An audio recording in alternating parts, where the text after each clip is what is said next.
જય શ્રી કૃષ્ણ. સર્વ વૈષ્ણવોને મારા ભગવત સ્મરણ. અજ્ઞાનતિમિરાન્ધસ્ય જ્ઞાનાંજનશલાકયા ચક્ષુરુન્મિલિतं येन તસ્मै શ્રી ગુરવે નમઃ.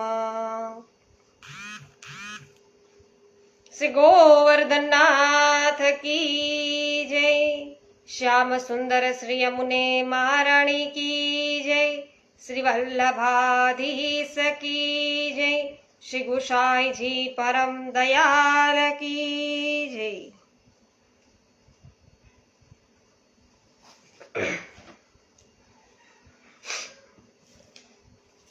શ્રી યમનાષ્ટકનું રસપાન અને યમનાષ્ટક વિવૃત્તિ આપણે બધા અત્યારે વિવરણ છે એમનું જોઈ રહ્યા છીએ, જેમાં આજે આપણે યમનાષ્ટકના ચોથા શ્લોકની અંદર પ્રવેશ કરીએ છીએ.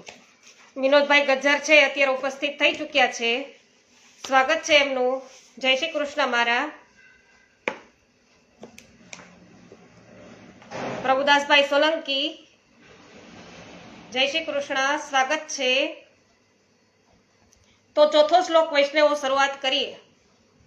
અનંત ગુણ ભૂષિતે શિવ વિરંચિદે વસ્તુતે વિરંચી દેવ સ્તુતે ઘનાઘર નિભે સદા ધ્રુવ પરાસરા ભિષ્ટદે વિશુદ્ધ મથુરા તટે સકલ ગોપ ગોપી વૃતે કૃપા જલધિ સંશ્રિતે મમ મનઃ સુખમ ભાવય.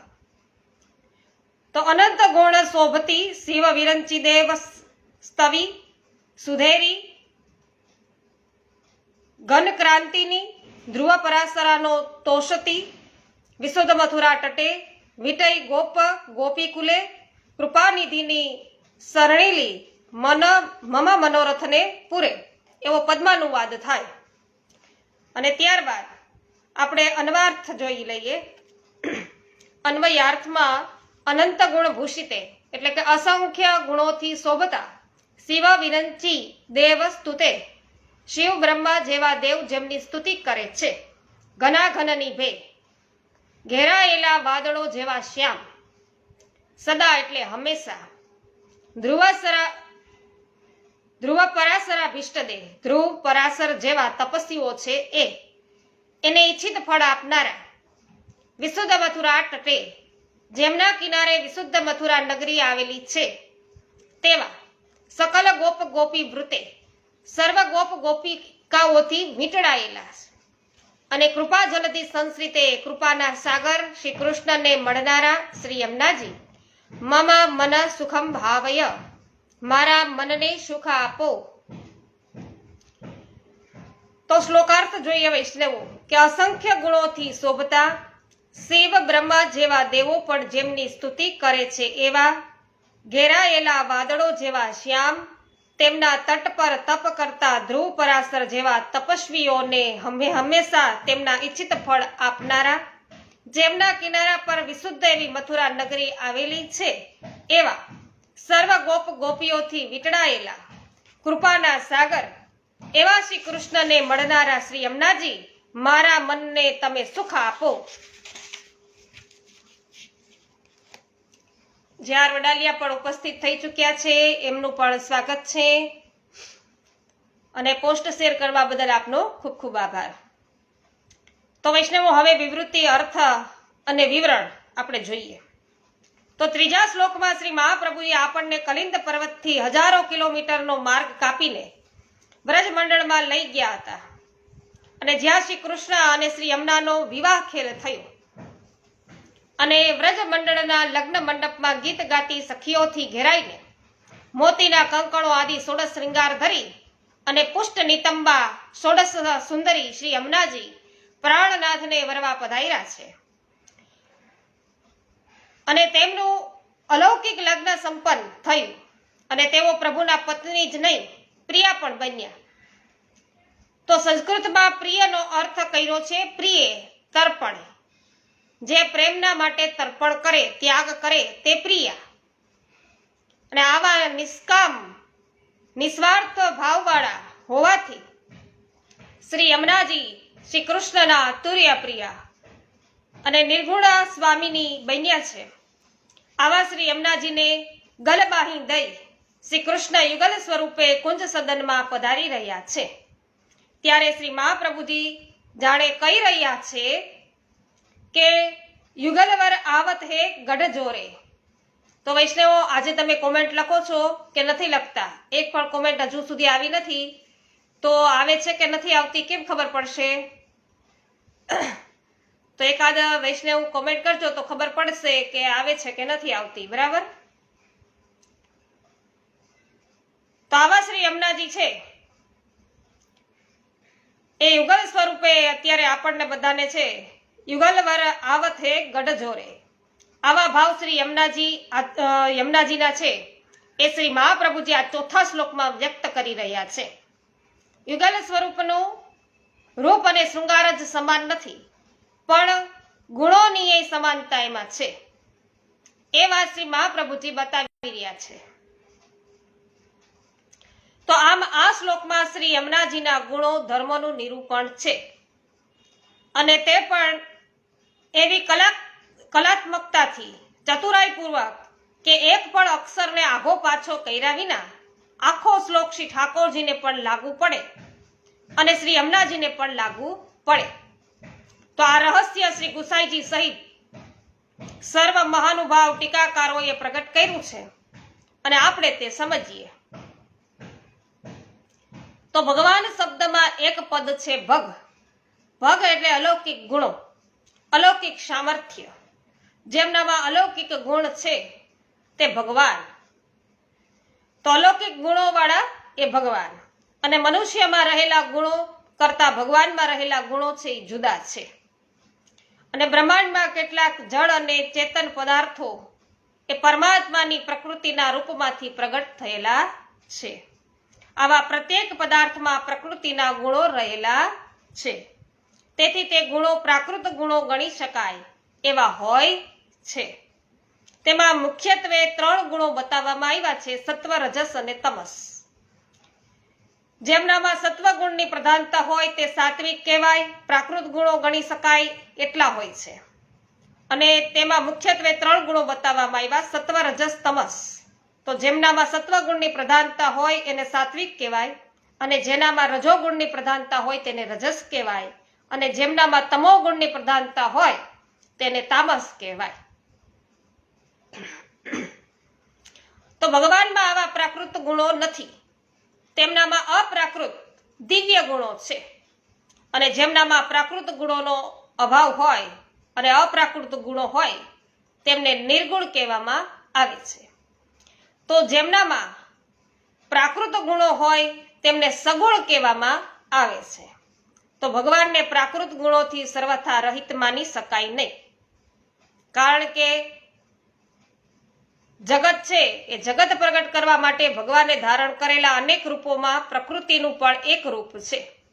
આ પ્રકૃતિ પરમાત્મામાં રહેતી હોય છે. તો પરમાત્મામાં પ્રાકૃત ગુણો પણ સ્વીકારવા પડે. તો પરમાત્માના સ્વરૂપમાં પ્રાકૃત ગુણો છુપાયેલા છે, પ્રકટ નથી. તેથી પરમાત્મા નિર્ગુણ છે, જ્યારે આપણે મનુષ્યો સગુણ છીએ.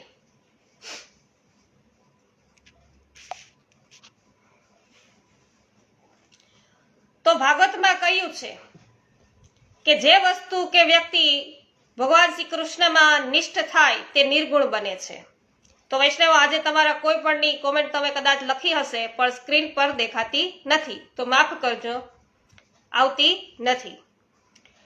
તો ભાગવતમાં કહ્યું છે કે જે વસ્તુ કે વ્યક્તિ ભગવાન શ્રી કૃષ્ણમાં નિષ્ઠ થાય છે તે નિર્ગુણ બને છે. આ સિદ્ધાંત પ્રમાણે વ્રજમાં પ્રગટ થયેલા શ્રી કૃષ્ણના સ્વામિનીઓ પણ શ્રી કૃષ્ણમાં નિષ્ઠ હતા. છતાં આગલા શ્લોકમાં ટીકાકારોએ 3 સ્વામીઓને સગુણ બતાવ્યા. એમનું કારણ એ છે કે ભગવાને પૃથ્વી પર મનુષ્ય રૂપે પોતાની લીલાઓ પ્રગટ કરી. તો પ્રગટ કરી છે તેથી તે લીલાઓ અને તેમાં જોડાનાર ભક્તોમાં ક્યારેક પ્રાકૃત ગુણોનો આભાસ જણાય છે. આ પ્રાકૃત ગુણો ભગવાનને પોતાની યોગ માયા શક્તિ દ્વારા પ્રગટ કર્યા છે. તો વિવિધ સ્વભાવથી લીલાને રસાત્મક બનાવવા ગોપિકાઓ ગુણાતીત હોવા છતાં અપેક્ષિત લીલા પ્રમાણે તેમનામાં સગુણતા છે એ પ્રગટ કરી છે. જ્યારે શ્રી યમુનાજી નિત્યલીલા ધામની જેમ જ પૃથ્વી પર પણ અપ્રાકૃત ગુણોવાળા અર્થાત નિર્ગુણ છે. આમ શ્રી કૃષ્ણ અને શ્રી યમુના બંને નિર્ગુણ હોય તત્વતઃ એક જ છે. તો એક પુરુષોત્તમ છે તો બીજા છે એ પ્રિયતમા છે. બાકી બંનેના રૂપ ગુણ અને ધર્મ એક જ છે. એમાં આ શ્લોક દ્વારા શ્રી મહાપ્રભુજી સમજાવે છે. તો આપણે આ શ્લોક દ્વારા શું સમજ્યા કે શ્રી યમુનાજી અને શ્રી ઠાકોરજી શ્રી કૃષ્ણની અંદર બંનેના રૂપ અને ગુણ અને ધર્મ બધું એક જ છે. રૂપ ગુણ અને ધર્મ. તો ભગવાનના 6 અલૌકિક દિવ્ય ગુણો અર્થાત ધર્મો રહેલા છે, જે ઐશ્વર્ય, વીર્ય, શ્રી, જ્ઞાન અને વૈરાગ્ય તરીકે પ્રસિદ્ધ છે. શ્રી હરિરાયજી સમજાવે છે કે ભગવાને મર્યાદા ભક્તો માટે મર્યાદા પુરુષોત્તમ તરીકે પ્રગટ થાય છે. મર્યાદા ભક્તો હોય એના માટે પ્રભુ છે એ મર્યાદા પુરુષોત્તમ તરીકે પ્રગટ થાય છે. અને જ્યારે ભગવાન મર્યાદા પુરુષોત્તમ સ્વરૂપ ધારણ કરે છે ત્યારે આ ધર્મો ભગવાનના મર્યાદા ધર્મો રૂપે જણાય છે. અને જ્યારે ભગવાન છે એ પુષ્ટિ પુરુષોત્તમ સ્વરૂપ ધારણ કરે છે ત્યારે આ ધર્મો પુષ્ટિ ધર્મો રૂપે વ્યક્ત થાય છે. તો શ્રી મહાપ્રભુજીએ વેણુ ગીતના સુબોધિનીમાં એ સમજાવ્યું છે. આ 6 ધર્મો મનુષ્યમાં પણ પ્રાકૃત રૂપે જોવા મળે છે. પ્રાકૃત સ્વરૂપે, મર્યાદા સ્વરૂપે અને પુષ્ટિ સ્વરૂપે આ 6 ધર્મો રહેલા, પણ તફાવત છે એ આપણે સમજી લઈએ. એ ધર્મોમાં રહેલા જે તફાવત છે એ આપણે હવે સમજીએ. તો ધર્મો, ગુણો, પ્રાકૃત સ્વરૂપ, મર્યાદા સ્વરૂપ અને પુષ્ટિ સ્વરૂપ એમ 3 વિભાગ પાડીએ. તો ઐશ્વર્ય છે એમાં ભૌતિક સત્તા, ત્રિલોકની સત્તા અને અલૌકિક સામર્થ્ય. ઐશ્વર્ય તો કે ભૌતિક બળ, દિવ્ય બળ અને લીલા માટે દિવ્ય બળ. યશ છે તો કે કીર્તિ, દિવ્ય કીર્તિ અને ભક્તોનો યશ વિસ્તાર. સાથે સાથે શ્રી તો ભૌતિક સંપત્તિ, પછી આવે દિવ્ય સંપત્તિ અને લીલા ઉપયોગી અલૌકિક સંપત્તિ. જ્ઞાન એમાં પણ એમ જ ભૌતિક જ્ઞાન, ત્રિલોકનું ત્રિકાળ જ્ઞાન અને લીલા પરક દિવ્ય જ્ઞાન. અને છેલ્લે વૈરાગ્ય તો ત્યાગ, અનાસક્તિ અને ભક્તો માટે સ્વસુખનો ત્યાગ. આમ આ 6 ગુણો ભગવાનના દિવ્ય ધર્મો છે. અને આ દિવ્ય ધર્મોને ભગવાન સદૈવ ધારણ કરતા હોવાથી તેઓ ધર્મી કહેવાય છે. જેમ સૂર્યથી સૂર્યના કિરણો અલગ નથી, તેમ ધર્મી સ્વરૂપ ભગવાનથી તેમના દિવ્ય ધર્મો પણ અલગ નથી. તો ધર્મી સ્વરૂપ ભગવાનથી તેના દિવ્ય ધર્મો છે એ પણ અલગ નથી. આથી શાસ્ત્રોએ ભગવાનનું 7 સ્વરૂપે વર્ણન કર્યું છે.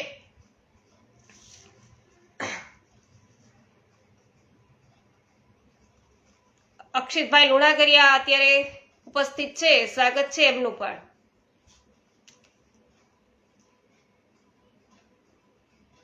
તો આથી શાસ્ત્રોએ છે જે વર્ણન કર્યું છે આપણે જોઈએ.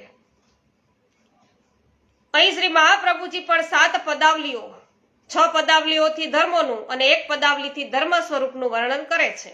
અને આપણે આગળ જોયું તેમ શ્રી કૃષ્ણ અને શ્રી યમુના તત્વતઃ એક જ છે. એથી એક જ પદાવલીથી અહીં બંનેના ગુણોનું નિરૂપણ કર્યું છે. તો સંસ્કૃત વ્યાકરણની સુંદર ખૂબી છે એ અહીંયા પ્રગટ કરી છે. આ પદાવલીઓ શ્રી કૃષ્ણને લાગુ પડવા સપ્તમી એક વચનના સ્વરૂપે સમજાય છે. અને શ્રી યમુનાજીને લાગુ પાડવા માટે સંબોધન છે એક વચનના રૂપે સમજાય છે. તો કારણ પુલ્લિંગના રૂપો છે, તો પુલ્લિંગના રૂપોની સપ્તમી એક વચન અને સ્ત્રીલિંગના રૂપોનું સંબોધન એક વચન એક જ થાય છે. તો આમાં ભૂમિતિનો જે નિયમ છે ને એ અહીંયા લાગુ પડે છે. જે ટ્રાયેંગલનો છે તો કઈ પદાવલીઓ ધર્મ સ્વરૂપનું નિરૂપણ કરે છે અને કઈ પદાવલી છે એ ધર્મી સ્વરૂપનું નિરૂપણ કરે છે, એ બાબતના બે મત મળે છે. શ્રી હરિરાયજી અને શ્રી દ્વારકેશજીનો અને પુરુષોત્તમજીનો આમ બે મત છે. અને એ બંને મતો છે એનો કોઠો છે વૈષ્ણવો, એ કોઠો છે હું તમને જેમ શ્રી યમુનાજીના સ્વરૂપોનો મૂક્યો હતો ફોટો, એ રીતે તમને મૂકી દઈશ એટલે તમને ખ્યાલ આવી જશે. તો ધર્મ અને ધર્મી સ્વરૂપ છે એમાં હરિરાયજી અને દ્વારકેશજીના મત એક છે, શ્રી પુરુષોત્તમજીનો મત છે એ બીજો છે. એ બંને આપણે જોઈએ. ઐશ્વર્ય તો કે અનંત ગુણ ભૂષિતે, અને પુરુષોત્તમજી કહે છે કે અનંત ગુણ ભૂષિતે, શિવ વિરંચિદે વસ્તુતે, શિવ વિરંચિદે વસ્તુતે, ઘના ઘન નિભે સદા, અને ધ્રુવ પરાસરા ભીષ્ટદે, ધ્રુવ પરાસરા ભીષ્ટદે, સકલ ગોપ ગોપી વૃતે, વિશુદ્ધ મથુરા તટે, વિશુદ્ધ મથુરા તટે, સકલ ગોપ ગોપી વૃતે. એવું છે એ હરિરાયજી અને દ્વારકેશજી કહી રહ્યા છે, અને પુરુષોત્તમજી કહી રહ્યા છે કે કૃપા જલધિ સંસ્કૃતે.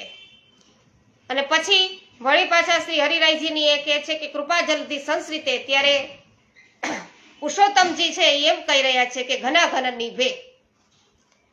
તો હવે એક પછી એક પદાવલીનો અર્થ આપણે સમજી લઈએ.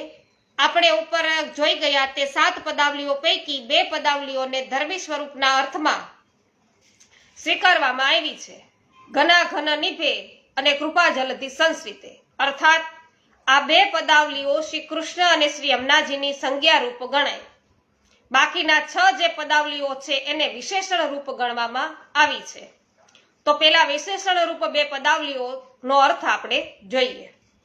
ઘના ઘન નિભે, તો ઘના ઘન શબ્દ 2 અર્થ છે, એક તો મારનાર અને ગાઢ મેઘ. તો અહીં બીજો અર્થ છે એ લેવામાં આવ્યો છે, કયો? ગાઢ મેઘ. તો ભગવાનનું નામ કૃષ્ણ છે અને કૃષ્ણ શબ્દનો અર્થ મેઘશ્યામ છે.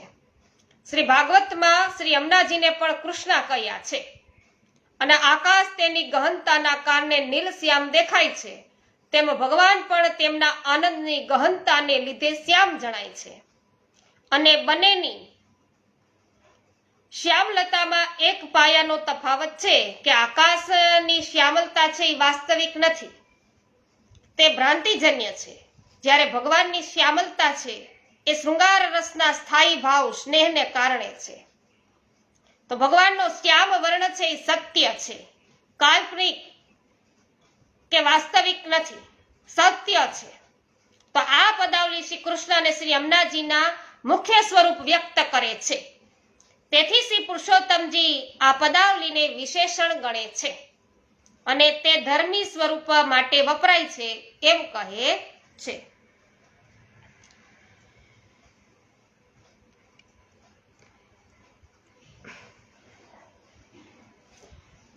તો કૃપા જલધિ સંસ્કૃતે બીજી પદાવલી લઈએ. તો કૃપા ભગવાનનો નિત્ય પ્રગટ ગુણ છે, નિત્યય છે અને પ્રગટય છે. એવો ગુણ કોઈ હોય તો એ કૃપાનો, તો તે સ્વરૂપાત્મક છે. અને ભગવાનના બીજા ગુણો કરતા કૃપા ગુણની એક વિશેષતા છે, બીજા ગુણો પણ ભગવાનમાં નિત્ય જ છે પરંતુ હંમેશા પ્રકટ નથી.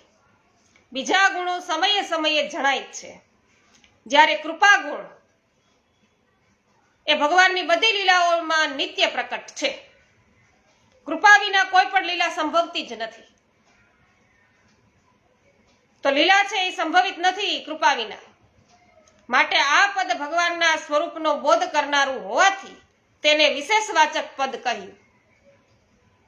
શ્રી યમુનાજી કૃપાસાગર ભગવાન શ્રી કૃષ્ણના અભિન્ન રૂપે રહેલા હોવાથી આ પદથી શ્રી યમુનાજીના સ્વરૂપનો પણ બોધ થાય છે. શિવ પાર્વતીની જેમ શ્રી કૃષ્ણ અને શ્રી યમુનાજીનું યુગલ અર્ધનારીશ્વરના રૂપમાં છે દર્શનીય છે. શ્રી હરિરાયજી અને શ્રી દ્વારકેશજી આ પદાવલીને ધર્મી સ્વરૂપ વ્યક્ત કરનારી પદાવલી કહે છે. આમ આ 2 પદાવલીઓથી શ્રી ઠાકોરજી અને શ્રી યમુનાજીના ધર્મી સ્વરૂપનું રહસ્ય આપણે જોયું. હવે અન્ય 6 પદાવલીઓથી તેમના ગુણ સ્વરૂપોનું રહસ્ય સમજીએ. ઐશ્વર્ય તો અનંત ગુણ ભૂષિતે, તો તો ભગવાનના ગુણોની ગણતરી કરવી અશક્ય છે. ગુણો ગણી શકાય નહીં. ભગવાન અનંત ગુણોથી શોભાયમાન છે. દિવ્ય અલૌકિક ગુણ એ જ ભગવાનના આભૂષણો છે. અને ભગવાનના સર્વ ગુણો શ્રી યમુનાજીમાં પણ છે. લૌકિક ગુણ અલ્પ સમય માટે હોય છે, તે પ્રગટે છે અને વિલીન પણ થાય છે. જ્યારે ભગવાનના ગુણો સદા માટે એક સરખા હોય છે. ભગવાન છે એ આ ઐશ્વર્ય ગુણો છે ભગવાનના, અને દુનિયાના ગુણો છે એ કાળને આધીન છે. જ્યારે ભગવાનના ગુણો કાળથી પર છે. અને ભગવાનનું આ અલૌકિક ઐશ્વર્ય શ્રી યમુનાજીમાં પણ છે. માટે આ પદાવલીથી બંને સ્વરૂપોનો પહેલો ધર્મ એ ઐશ્વર્ય બતાવ્યો. તો શ્રી દ્વારકેશજી કહે છે કે ભગવાનના અનંત અપાર અલૌકિક ગુણો ઉપરાંત ભક્ત મનોરથ પૂરક વગેરે વિશેષ ગુણો પણ શ્રી યમુનાજીમાં રહેલા છે. ત્યારબાદ વીર્ય, એમાં આવે છે શિવ વિરૌચિદે વસ્તુતે. તો ભગવાનના ગુણોની સ્તુતિ મનુષ્યો એ અને દેવોએ જ નથી કરી, પણ બ્રહ્મા અને મહાદેવ જેવા મહાદેવોએ પણ કરી છે. તો આ સ્તુતિ દ્વારા તેમણે ભગવાનના વીર્ય ગુણનો સ્વીકાર કર્યો છે. જેમ દેવો અને મહાદેવોએ ભગવાનની સ્તુતિ કરી છે, તેમ તેમણે શ્રી યમુનાજીની પણ સ્તુતિ કરી છે. આથી સમજાય છે કે ભગવાનમાં રહેલો અલૌકિક વીર્ય ગુણ શ્રી યમુનાજીમાં પણ રહેલો છે. આથી શ્રી યમુનાજી પોતાના ભક્તોને ભગવાન છે એની સાક્ષાત પ્રાપ્તિ કરાવવાનું અલૌકિક બળ ધરાવનારા છે. ત્યારબાદ ઘનાઘન નિભે અને ધ્રુવ પરાશરા ભીષ્ટદેવ, જે તેમના યશ ગુણોમાં આવે. તો દુનિયાનો નિયમ છે કે દાન આપનારાઓનો યશ છે એ જગતમાં સૌથી અધિક ફેલાય છે. અને યમુનાજીના કિનારે ધ્રુવ જેવા અભૂત બાળકથી લઈને પરાશર મુનિ જેવા મહાજ્ઞાનીઓએ તપ કર્યું છે. અને શ્રી યમુનાજીના કિનારે તપ કરવાથી આ તપસ્વીઓની ઈચ્છા છે એ સફળ થઈ. ભગવાને આ તપસ્વીઓને ઈચ્છિત વરદાન આપ્યા હોવાથી તેમાં ભગવાનનો યશ છે એ પ્રગટ થાય છે. અને શ્રી યમુના કિનારે કરેલા તપનું તેમને ફળ મળ્યું. કારણ કે શ્રી યમુનાજીએ તેમના પર કૃપા કરી. તેમને ફળ આપવા માટે ભગવાનને પ્રેર્યા છે કે પ્રભુ તમે આને ફળ આપો હવે. માટે આ ફળદાનનો યશ જેટલો ભગવાનને છે તેટલો જ શ્રી યમુનાજીનો પણ છે. તો શ્રી પુરુષોત્તમજીએ ભગવાનના યશ ગુણને આ પદાવલીથી સમજાવ્યો. અને શ્રી હરિરાયજી અને દ્વારકેશજી ઘનાઘન નિભે એ પદાવલીથી ભગવાનના અને શ્રી યમુનાજીના યશનું વર્ણન કરે છે. તો યશ ગુણનું વર્ણન કરે છે. સજલ શ્યામ મેઘ વરસાદ દ્વારા જગતના તાપને હરે છે. ઘાસ, અનાજ, જળ વગેરેનું દાન કરે છે. આથી તેમનો યશ છે જગતમાં પ્રસિદ્ધ છે. તેવી રીતે શ્યામ સુંદર શ્રી યમુનાજી અને શ્રી કૃષ્ણ જગતના સર્વ તાપને હરી લઈ અને જીવોને ભક્તિમય આનંદમય જીવનનું દાન કરે છે. તેથી તેમનો યશ છે એ પ્રસિદ્ધ છે.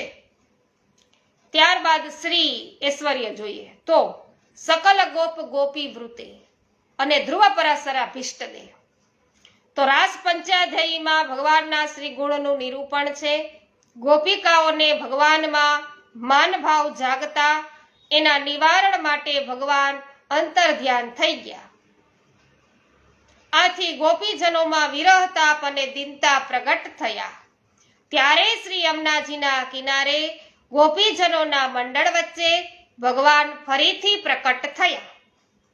ગોપીજનોથી ઘેરાયેલા ભગવાનની શોભા શ્રી ગુણનું વર્ણન ભાગવતમાં છે. આમ શ્રી યમુનાજીના કિનારે ભગવાન શ્રી કૃષ્ણ સર્વ ગોપીઓથી ઘેરાયેલા બિરાજે છે.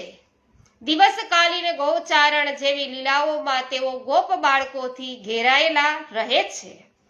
જ્યારે રાત્રિકાલીન રાસ આદિ લીલાઓમાં ગોપીજનોથી ઘેરાયેલા રહે છે. તો ત્રણેય ગુણ પ્રધાન ગોપીજનો અને ગોપ બાળકોને પોતાના લીલા રસનો તેઓ અનુભવ કરાવે છે. આથી સકલ ગોપ ગોપી વૃતે એમ કહ્યું. અને સકલ શબ્દોનો અર્થ પહેલા શ્લોકમાં શ્રી દ્વારકેશજી સર્વ કલાઓ સહિત શ્રી કૃષ્ણ એવો સમજાવ્યો હતો. અને તે અર્થ લેતા સર્વ કલાયુક્ત ભગવાન સહિત ગોપ ગોપીઓથી શ્રી યમુનાજી છે એ ઘેરાયેલા છે અને તેથી અધિક શોભી રહ્યા છે. એવો શ્રી યમુનાજીનો શ્રી ગુણ એ પણ આ પદાવલીથી આપણને સમજાય છે. અને શ્રી પુરુષોત્તમજીએ ભગવાન શ્રી કૃષ્ણ અને શ્રી યમુનાજીનો શ્રી ગુણ આ પદાવલીથી આ પ્રમાણે સમજાવ્યો કે શ્રી હરિરાયજી અને શ્રી દ્વારકેશજીના મતે ધ્રુવ પરાશરા પિષ્ટદે પદાવલી ઉભય સ્વરૂપો એટલે કે આ બે સ્વરૂપો કહ્યા શ્રી કૃષ્ણ અને યમુનાજી. એ સ્વરૂપો શ્રી ગુણ પ્રકટ કરે છે. અને વેણુ ગીત છે તો વેણુ ગીતના સુબોધિનીમાં શ્રી મહાપ્રભુજીએ બતાવ્યું કે ભક્તોની શ્રી શોભાના વર્ણનથી ભગવાનની શ્રી સમજાય છે.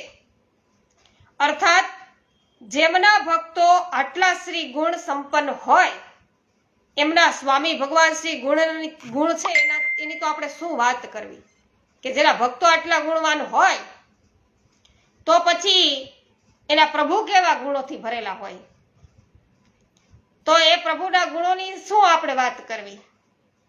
આ સિદ્ધાંત પ્રમાણે અહીં શ્રી યમુનાજીના કિનારે આશ્રય લેનારા ધ્રુવ જેવા અભૂત બાળકથી લઈ અને પરાશર જેવા મહામુનિ સુધીના સૌ ભક્તોને દિવ્ય ઐશ્વર્ય રૂપી શ્રી અને દિવ્ય જ્ઞાન રૂપી શ્રી પ્રાપ્ત થઈ છે. તો જેમની કૃપાથી ભક્તોને આવી દિવ્ય શ્રી પ્રાપ્ત થાય તેમની પોતાની દિવ્ય શ્રીનું તો વર્ણન જ છે કેવી રીતે થાય. આમ આ પદાવલી શ્રી યમુનાજી શ્રી કૃષ્ણની શ્રી શોભાનું નિરૂપણ કરનારી છે. ત્યારબાદ આવે છે જ્ઞાન. તો વિશુદ્ધ મથુરા તટે મથુરા નગરી શ્રી યમુનાજીના કિનારે વસેલી છે. વળી તે ભગવાન શ્રી કૃષ્ણના સાનિધ્યને પામેલી છે. ભગવાન શ્રી કૃષ્ણ અને યમુનાના જ્ઞાનરૂપ ગુણોનો પ્રભાવ મથુરા નગરી પર થયો છે અને જ્ઞાનનો સ્વભાવ તેના સંપર્કમાં આવનારને વિશુદ્ધ બનાવવાનો છે. આથી મથુરા નગરી શ્રી કૃષ્ણ અને યમુનાજીના સાનિધ્યથી વિશુદ્ધ બનેલી છે. પરિણામે સર્વ પ્રકારે મોક્ષ આપનારી છે. જે ભગવદ લીલાનું સ્થાન બનતા ભક્તિ આપનારી બની છે. અને આમ આ પદાવલી શ્રી કૃષ્ણ અને શ્રી યમુનાજીના જ્ઞાન ગુણનું સૂચન કરે છે. અને ત્યારબાદ છેલ્લું ઐશ્વર્ય આવે છે વૈરાગ્ય. તો કૃપા જલથી સંશ્રિતે અને સકલ ગોપ ગોપી વૃતે એ દુનિયામાં એમ જોવા મળે છે કે લોભી માણસ કદી કૃપાળુ કે દયાળુ બની શકતો નથી.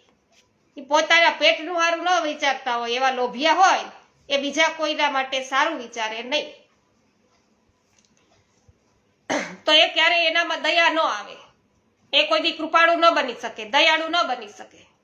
અને ત્યાગી માણસ હોય ને એ જ કૃપાળુ બની શકે. કારણ કે એને ગમે તે વસ્તુનો ત્યાગ કરવો હોય એ ત્યાગ કરી શકે. એ ત્યાગી હોય એ કૃપાળુ બની શકે. તો ભગવાન કૃપા સાગર છે. તેથી તેમને પોતાના પ્રત્યે જેટલો પ્રેમ નથી એટલો પ્રેમ એમને પોતાના ભક્તો માટે છે. આથી તેઓ ભક્તો પર સતત કૃપા કરતા રહે છે. તો ભગવાનમાં કૃપાનો સાગર સતત લહેરાય છે. આવા કૃપા સાગર શ્રી કૃષ્ણનો દ્રઢ આશ્રય કરી અને શ્રી યમુનાજી રહેલા છે.